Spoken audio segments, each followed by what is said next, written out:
বিনয়ের সঙ্গে তুলে ধরতে চাই 2018 সালে যারা কোটা বাতিলের আন্দোলন করেছে, যে আহ্বায়ক যে ফোরামটি যারা গঠন করেছে, আমাদের কাছে তথ্য উপাত্ত রয়েছে। এই আন্দোলনকারীদের একজনও বিসিএস প্রিলিমিনারি পরীক্ষায় উত্তীর্ণ হতে পারেনি। এই 5 লাখ থেকে যে 15,000 শিক্ষার্থী এসেছে, 15,000 থেকে যে 3,000 শিক্ষার্থীর কাছে আরও নিচে শিক্ষার্থীরা নির্বাচিত হয়েছে, তারা কি মেধাবী নয়? এই যে মেধা এবং অমেধা, কোটা না মেধা, এ ধরনের একটি প্রোপাগান্ডা আমরা পরিচালনা করছি, এটি কি সুস্থতার পরিচায়ক? এটি কি মেধার পরিচায়ক? নাকি মেধার নামে এটি মেধাহীন একটি বিতর্ক আজকে বাংলাদেশের ছাত্র সমাজের উপর এই গুটি কয়েক আন্দোলনকারী চাপিয়ে দেওয়ার চেষ্টা করছে বলে আমরা মনে করি। এবং আজকে আমরা বলেছি যে এটি তো একটি পলিসি ডিসকাশনের বিষয় এবং তাৎক্ষণিক যে সমাধান প্রয়োজন ছিল, আদালতের নির্দেশের মাধ্যমে ইতিমধ্যে সেই তাৎক্ষণিক সমাধান হয়েছে। এই মুহূর্তে বাংলাদেশে কোথাও কোনো কোটা নেই। তাহলে তারা কি সরকারি চাকরির পরীক্ষায় অংশগ্রহণ করে উত্তীর্ণ হতে চায়? তারা কি চাকরিজীবী হতে চায় নাকি আন্দোলনজীবী হতে চায়? বাংলাদেশের ছাত্র সমাজের পক্ষ থেকে আমরা এই প্রশ্নটি রাখছি এবং আমাদের অভিজ্ঞতা রয়েছে এবং এই অভিজ্ঞতাগুলো আমরা বিনয়ের সঙ্গে তুলে ধরতে চাই। 2018 সালে যারা কোটা বাতিলের আন্দোলন করেছে, যে আহ্বায়ক যে ফোরামটি যারা গঠন করেছে, আমাদের কাছে তথ্য উপাত্ত রয়েছে। এই আন্দোলনকারীদের একজনও বিসিএস প্রিলিমিনারি পরীক্ষায় উত্তীর্ণ হতে পারেনি এবং বর্তমান সময়েও সেই একই রকম বাস্তবতা আমরা পরিলক্ষিত করছি কিনা সেই প্রশ্নটি কিন্তু আমাদের সামনে রয়েছে।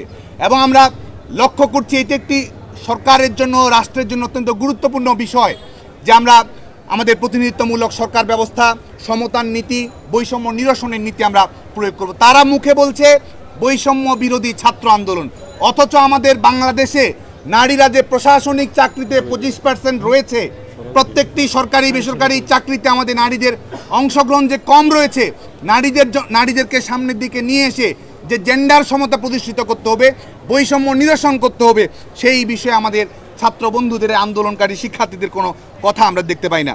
এবং আমরা দেখেছি যে আমাদের বিশেষ করে 2018 সালের পরিপত্র জারি করার আগে আমাদের নারীদের সরকারি চাকরিতে, বিশেষ করে বিসিএস ক্যাডার এপিএসসির আওতাধীন পরীক্ষায় নারীদের অংশগ্রহণ ছিল 25 থেকে 26%। পরবর্তী সর্বশেষ বিসিএসে আপনারা জানেন যে সেটি 20%-এর নিচে নেমে এসেছে সর্বশেষ বিসিএসে।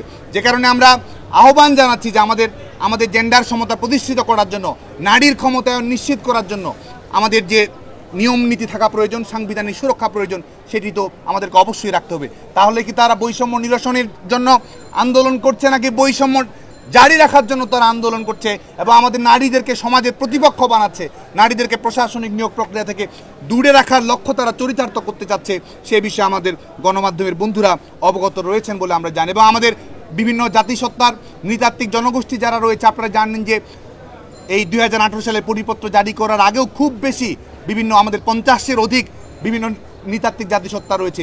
20 জন 21 জন করে তারা আমাদের এই পিএসসির আওতাধীন বিসিএস পরীক্ষায় তারা অংশগ্রহণ করার সুযোগ পেত। পরবর্তীতে সর্বশেষ বিসিএসে আমরা দেখেছি মাত্র 2 জন পার্বত্য চট্টগ্রাম থেকে, একজন নিরীক্ষা ক্যাডার, একজন প্রশাসন ক্যাডারের সুযোগ পেয়েছে।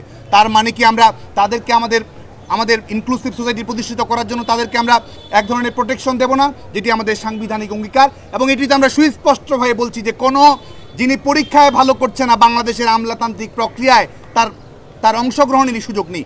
সবাই মেধাবী, এর মধ্য থেকে মেধাবীদের মধ্য থেকে যারা প্রতিযোগিতায় প্রাগ্রসর, তাদেরকেই বাংলাদেশের আমলাতন্ত্রে নিয়োগ করা হয়। এবং আমরা আজকে দাবি করছি যে আমরা এমন অবস্থায় একটি যেন পৌঁছে গেছি, আন্দোলনকারীদের ভাবগতি দেখে মনে হচ্ছে যে বাংলাদেশে যে অঞ্চলভিত্তিক যে বৈষম্য রয়েছে, প্রান্তীয় অঞ্চলের মানুষের যে সুযোগ সুবিধা থেকে বঞ্চনা রয়েছে, সেখান থেকে পুরোপুরি আমরা যেন সরে এসেছি, সেই জায়গা যেন একটি সুষম রাষ্ট্র যেন আমরা প্রতিষ্ঠিত করতে পেরেছি ইতিমধ্যেই, সেই ধরনের একটি ভাবগতি আমরা দেখতে পাচ্ছি। আমরা মনে করি তারা বোকার স্বর্গে বসবাস করছে, মেধার স্বর্গে নয়, তারা আসলে বোকার স্বর্গে বসবাস করছে। এবং আমাদের কাছে যেটি পরিসংখ্যান রয়েছে আমাদের নারীদের অংশগ্রহণের ক্ষেত্রে, বিসিএস পুলিশে আপনারা জানেন যে 36তম বিসিএসে মাত্র 14 জন, 37তম বিসিএসে 14 জন, 38তম বিসিএসে 12 জন, 40তম বিসিএসে 10 জন, 41তম বিসিএসে 4 জন নারী আমাদের এই প্রশাসনিক প্রক্রিয়া অংশগ্রহণ করার সুযোগ পেয়েছে।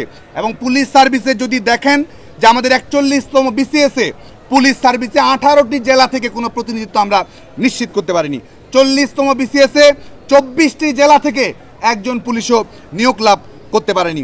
এই হচ্ছে বাংলাদেশের প্রশাসনিক নিয়োগ প্রক্রিয়ার বাস্তবতা।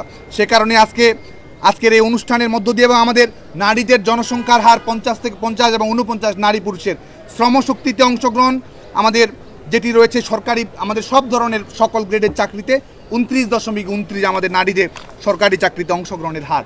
এই কারণে আজকে বাংলাদেশ ছাত্রলীগের পক্ষ থেকে আমরা এই তথ্যগুলো আমাদের সংবাদ মাধ্যমের বন্ধুদের মাধ্যমে ছাত্র সমাজের কাছে আমরা নিয়ে আসতে চাই এবং আমরা বাংলাদেশ ছাত্রলীগের পক্ষ থেকে আমরা সুস্পষ্টভাবে বলছি যে আমাদের এই কোটা ইস্যু নিয়ে সরকারি চাকরিতে নিয়োগ প্রক্রিয়া নিয়ে বাংলাদেশ ছাত্রলীগ কিন্তু এই যৌক্তিক সংস্কার যেন হয়, একটি যৌক্তিক রূপরেখা যেন আমরা তৈরি করতে পারি, সেই লক্ষ্যে কিন্তু বাংলাদেশ ছাত্রলীগ বলছে আমরা একটি যৌক্তিক সুরাহা চাই, অন্তর্ভুক্তিমূলক সুরাহা চাই, সাংবিধানিক সুরাহা চাই, যুগোপযোগী সুরাহা চাই এবং সেটির জন্য বিচার বিভাগীয় পর্যবেক্ষণের আলোকে নির্বাহী বিভাগ সময় নিয়ে সংশ্লিষ্ট সকল পক্ষের মতামত নিয়ে, বিশেষজ্ঞদের মতামত নিয়ে, পার্বত্য চট্টগ্রাম, নারী, আমাদের প্রতিবন্ধী গোষ্ঠী এবং আমাদের জাতি, আমাদের পশ্চাৎপদ জনগোষ্ঠী, প্রান্তীয় অঞ্চলের মানুষ, আমাদের জাতির শ্রেষ্ঠ সন্তান, আমাদের বীর মুক্তিযোদ্ধাদের মতামত, সার্বিক বিষয়ের আলোকেই তো একটি সরকারি সিদ্ধান্ত, একটি নির্বাহী সিদ্ধান্ত গ্রহণ করা হবে।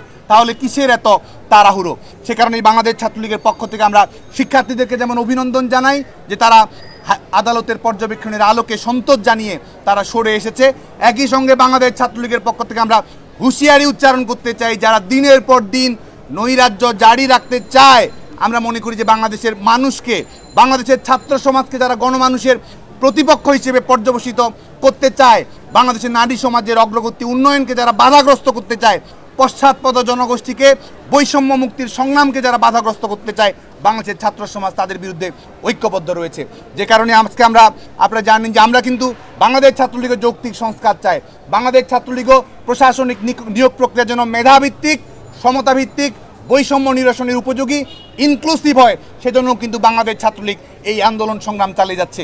আমরা মনে করি যে মব জাস্টিস নয়, কনস্ট্রাকটিভ পলিসি অ্যাডভোকেসির মাধ্যমে এই সমস্যাটির একটি সমাধান তৈরি করা সম্ভব। আজকে দেখুন যে শাহবাগকে অবরোধ করা, ব্লকেট তৈরি করা, চাইলেই তো জাদুঘরের সামনে সমাবেশ করা যায়, চাইলেই তো সন্ত্রাস বিরোধী রাজু ভাস্করদের সামনে সমাবেশ করা যায়। এখনই তো এমন নয় যে ঠিক এই মুহূর্তেও যেখানে বাংলাদেশে কোনো কোটা নেই, তাহলে শুধুমাত্র পলিটিক্যাল অ্যাটেনশন সিকিংয়ের জন্য সাধারণ মানুষকে এই যে দুর্বিষহ যন্ত্রণায় ফেলে দেয়া এবং একই সঙ্গে বিএনপি জামায়াতের রাজনৈতিক ষড়যন্ত্রের গুটির অংশ হিসেবে শিক্ষার্থীদেরকে যে পরিণত করা, তার বিরুদ্ধে বাংলাদেশ ছাত্রলীগ ঐক্যবদ্ধ রয়েছে, সচেতন রয়েছে এবং বাংলাদেশ ছাত্রলীগ এখান থেকে আপনারা জানেন যে আমরা ডোর টু ডোর ক্যাম্পেইন পরিচালনার উদ্বোধন করছি এবং একই সঙ্গে এক ধরনের পলিসি অ্যাডভোকেসি আমরা পরিচালনা করছি, কারণ আমরা মনে করি সাধারণ শিক্ষার্থীদের মতামত আমরা গ্রহণ করব। যৌক্তিক সংস্কারের অংশ হিসেবে আনুপাতিক হারটি কীরকম হতে পারে, শিক্ষার্থীদের কাছ থেকে আমরা সে মতামত সংগ্রহ করব, সাধারণ শিক্ষার্থীদের কাছে বাস্তব তথ্য উপাত্ত আমরা তুলে ধরব, সেটির আলোকে আমরা যথাযোগ্য কর্তৃপক্ষের কাছে যথাযথভাবে বাংলাদেশ ছাত্রলীগের পক্ষ থেকে সাধারণ শিক্ষার্থীদের মতামত আমরা তুলে ধরব এবং এর মধ্যে বিচার বিভাগীয় পর্যবেক্ষণ আসবে। সেটির পরেই কিন্তু একটি ইনক্লুসিভ সিদ্ধান্ত, একটি গ্রহণযোগ্য সিদ্ধান্ত, একটি টেকসই সমাধান হতে পারে বলে আমরা দৃঢ়ভাবে বিশ্বাস করি এবং যতক্ষণ পর্যন্ত না এটির একটি যৌক্তিক সুরাহা হচ্ছে, বাংলাদেশ ছাত্রলীগ অবশ্যই সাধারণ শিক্ষার্থীদের সাথে নিয়ে শান্তিপূর্ণভাবে গণতান্ত্রিক উপায়ে, আইনসঙ্গত উপায়ে তাদের যে লড়াই রয়েছে আমাদের, সেই লড়াইকে আমরা অবশ্যই অব্যাহত রাখবো।